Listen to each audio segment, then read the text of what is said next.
எங்கும் ஜெயம் எதிலும் ஜெயம் இனிமேல் நமக்கு இல்லை பயம். நான் உங்களுடைய மாலா சுப்பிரமணியம் பேசுகிறேன்.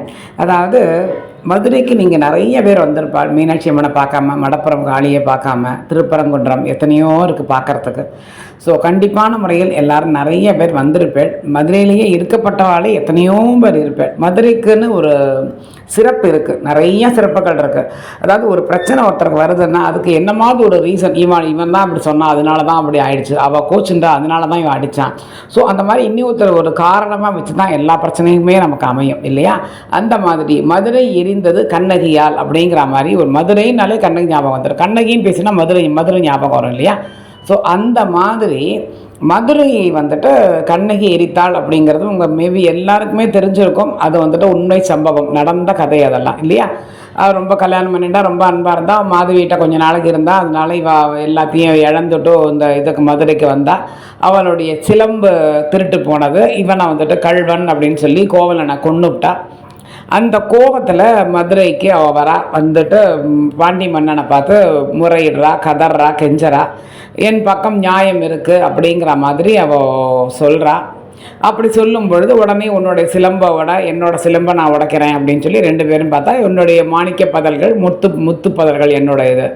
ஸோ பார்க்கும்போது இவ பக்கம் நியாயம் இருக்குது அப்படிங்கிறது அவருக்கு தெரிஞ்சு போய்டுறது பாண்டிய மன்னனுக்கு.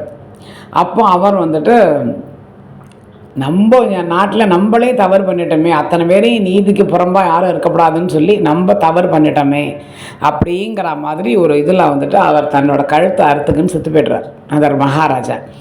அவர் இறந்த உடனே என்ன சொல்கிறார் அப்படின்னாக்க, எனக்கு வந்துட்டு இந்த ஊர்லேயே ஒரு சிலை வைங்கோ, நான் தெய்வமாக இங்கேயே இருப்பேன், யார் தவறு செய்தாலும் நீதிக்கு புறம்பாக யார் நடந்து கொண்டாலும் அவளுக்கு வந்துட்டு கண்டிப்பான முறையில் அவளை நான் சும்மா விட மாட்டேன், அந்த மாதிரி எனக்கு ஒரு வாய்ப்பு கொடுங்கோ, நான் தெரியாமல் தப்பு பண்ணிட்டேன்னு சொல்லி கதர்னதுனால அவரே பாண்டி தெய்வமாக இங்கு மதுரையில் இருக்கிறார். இந்த உண்மை நிறைய பேருக்கு தெரிஞ்சிருக்கோம், மேபி தெரியாதவா தெரிஞ்சுக்கோங்க. ஸோ எதுக்கு சொல்கிறேன்னா, நிறைய பேர் எங்கிட்ட அழுதுருக்கா ஃபோன் பண்ணி, மாமி என்னை ஏமாற்றிட்டான், என் பணத்தை எடுத்துட்டான், கல்யாணம் பண்ணிக்கிறேன்னு சொல்லி ஏமாற்றிட்டான், எங்கள் ஆத்துக்கார் என்னையை விட்டுட்டு இன்னொரு பொண்ணு கூட போய் இப்போ இருக்கார், என்னைய கண்டுக்க மாட்டேங்கிறார், நான் என்ன பண்ணுறது, குழந்தைகளை வச்சுன்னு கஷ்டப்படுறேன், அந்த மாதிரி எத்தனையோ பேர் கதறி அழுதுருக்கா என்கிட்ட. இந்த மாதிரி நேரத்தில் நீங்கள் பாண்டி கோவிலில் போய் முறையிடுங்கோ, கண்டிப்பான முறையில் உங்களுக்கு நியாயம் கிடைக்கும். ஏன்னா தெய்வத்தால் அவதரிக்கப்பட்டு திரும்பவும் இனி ஒரு ஜென்மம் எடுத்து இங்கே தெய்வமாக அவரே உட்காந்துருக்கார். அப்படி இருக்கும் பொழுது தவறான இதுக்கு கண்டிப்பான முறையில் அவர் தண்டனை கொடுப்பார். நல்லபடியாக திருப்பி உங்கள்கிட்ட உங்கள் ஆதுக்காரையோ உங்கள் குழந்தைகளோடையோ நீங்கள் இழந்த நகைகளையோ இல்லை பணத்தையோ இல்லை வீட்டையோ கண்டிப்பான முறையில் உங்களுக்கு அவர் திருப்பி தருவார். நீங்கள் நம்பி அந்த கோவிலில் என்ன பண்ணணும் அப்படிங்கிறத கேட்டுட்டு அங்கே போய் முறையிடுங்கோ, 100% நல்லது நடக்கும்.